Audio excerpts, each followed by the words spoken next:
আপনার সন্তান কি অল্পতেই ক্লান্ত হয়ে পড়ছে? বারবার অসুস্থ হয়ে যাচ্ছে? এটা হতে পারে পুষ্টির ঘাটতির লক্ষণ। পুষ্টির অভাবে শিশুরা সহজে দুর্বল ও অসুস্থ হয়ে পড়ে। এছাড়াও পুষ্টির অভাবে বাচ্চাদের মস্তিষ্কের অক্সিজেনের ঘাটতি দেখা দিতে পারে। ক্ষুধা কমে যায়, ইমিউনিটি সিস্টেম দুর্বল হয়ে পড়ে।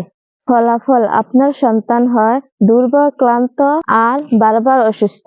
শিশুর এই সমস্যা দূর করতে ট্রাই করুন আমাদের শিশুর আহার কম্বো প্যাকটি, যা সুস্বাদু, পুষ্টিকর আর 100% নিরাপদ।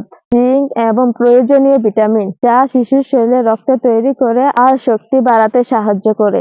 এটি একটি ইমিউনিটি বুস্টার হিসাবে কাজ করে, যা শিশুর রোগ প্রতিরোধ ক্ষমতা বাড়ায় এবং সহজে হজমযোগ্য। তাই আপনার সোনামণি এটি আরামসে খেতে পারে।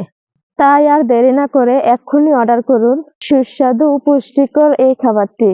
অর্ডার করতে ইনবক্স করুন অথবা স্ক্রিনে দেওয়া নাম্বারে যোগাযোগ করুন। জাজাকাল্লাহ খাইরান।